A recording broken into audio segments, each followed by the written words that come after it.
явились обладателями нового рекорда Гиннесса.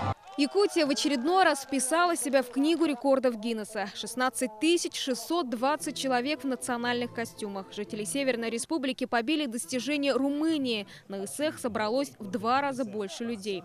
Сотни метров ткани, десятки тонн самого ценного меха и бисера. Дольше и больше всех к Исэху Туймада 2017 года готовились якутские мастерицы. Мы сейчас как раз наблюдаем за результатом их кропотливой работы. Эти костюмы шиты по всем историческим канонам. На Тюгюльге, центральное место проведения торжества, допускали не всех. Мужчины должны быть в якутском камзоле с ремнем. Женщины в платьях холодай и жилете. Главный акцент образа Александры Назаровой – колье 19 века. 87-летняя женщина специально к Исэху достала семейную реликвию.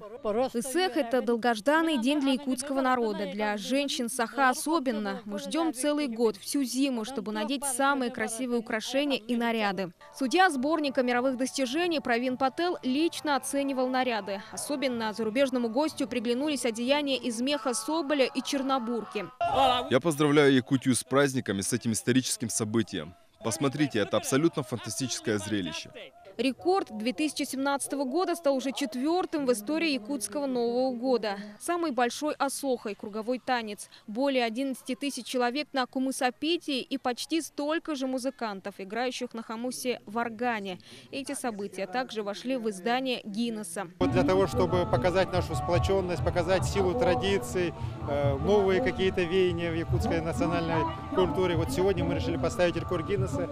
И это на самом деле стало делом не только народа Саха, но и многих других народов. Исэх официально признан самым массовым национальным праздником России. В эти дни его посетили порядка 200 тысяч человек. Я впервые посещаю такое мероприятие. Это отличный шанс узнать как можно больше о Якутии и народе. Праздник имеет большое значение для них. Очень рад, что удалось попасть на национальный праздник народа Саха. В интернете я читал, что это якутский Новый год. Нескончаемое море людей в круговом танце. Рекордный Исэх завершили знаменитым якутским осохаем. Айна Винокурова, Алена Нисимова, Иларион Федоров и Иван Максимов. Вести, Якутия.